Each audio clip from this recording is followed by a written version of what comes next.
Alright, good morning. It's about 4:45 on the 23rd of April. I am back in Maryland with Mitch, and we're going to go after some turkey again today. Had a great hunt last week with my brother Greg in Maryland. We filled our we filled our first tags, and we doubled up, which was incredible to do with my brother on the first day. Since then, I had to work a night shift for a few nights and had some other family stuff with the Easter holiday going on and those kinds of things. So it was a busy last few days. And now I'm off for a couple.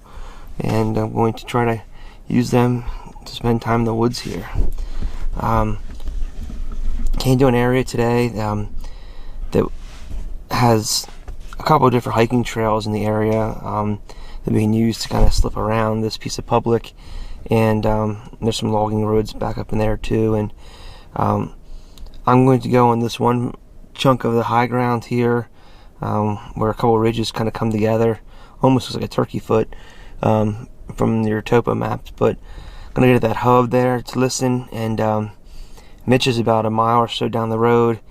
There's two ridges there that parallel each other, and he's going to get on some high ground there. You can listen to both ridge lines, and our goal here is to try to pick up some birds today, get some ears on them, and then locate the birds, and then potentially move on them today, get set up, get it done. Didn't roost anything last night, so I just got here an hour ago, so we'll see how it goes. Let's get in and get set up. Okay, I know you can't see me because it's dark, but anyway, I'm in position right now. I'm set up. Good place I can hear, and there's some fresh sign around, so we'll see how it goes. It's daylight. There's other trucks coming down the road, so I wouldn't be surprised if we get company here today. We'll see. Okay. Up on this ridge, about 300 yards, just one goblin. Pretty regular. So I'm still working around this point.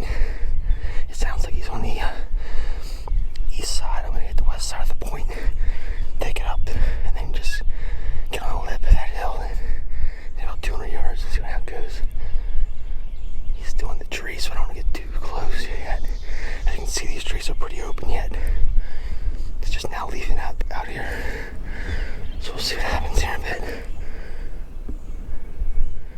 A couple other birds go out. There you go.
definitely work.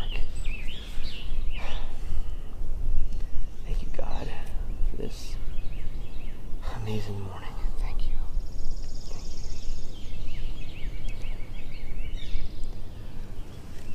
Well, I don't know what to say. It was a perfect morning again in the woods. Mitch and I came out to this area. Hadn't been to this area yet this year. It's only my second time out in Maryland. It's I guess technically the third day of the season. But Mitch went to an area about a mile down the road and parked, and I came up the road.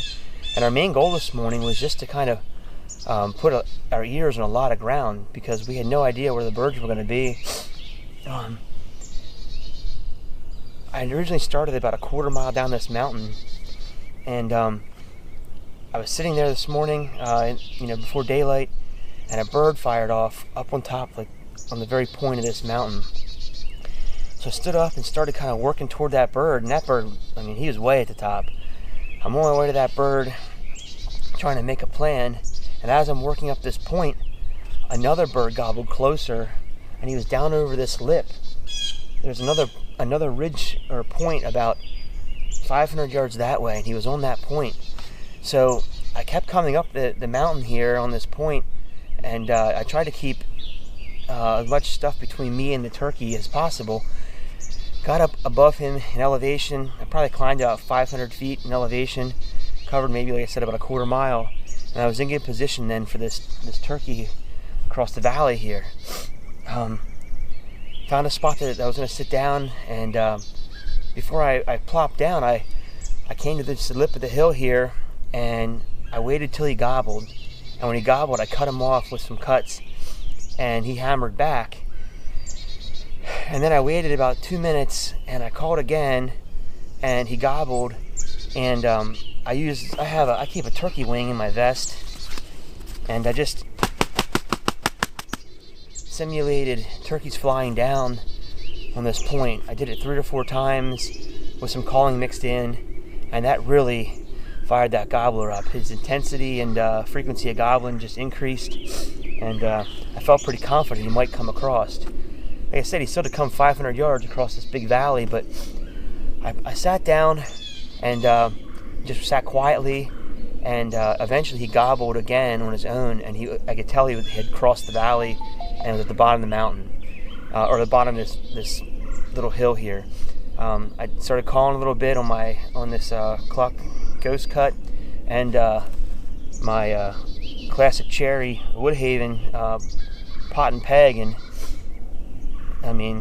he ate it up. He started to come up the hill. I put the call down, got the gun ready, and when I first saw him, he was probably about 40 yards, just working up the point here. And he came in about 30 yards, and that's all I needed.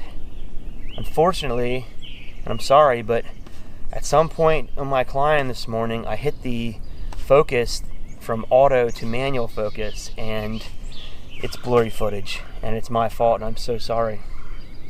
It's terrible. I hate it, because I really wanted to show it would have been perfect, but I really am not going to let it spoil this moment.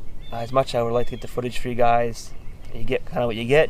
I'm just humbled to be here right now with this beautiful, beautiful Maryland public land mountain longbeard. My second mountain bird in Maryland of the year. Only my second morning out. I think I've hunted maybe an hour of the season this year. Doesn't always come this easy. Sometimes I fight to the bitter end and still don't make it happen. But this year, the good Lord has just seen it fit to put gobbling turkeys in front of me and allow me to make the right moves to put myself in front of these turkeys. It's beautiful. I'm just so happy right now.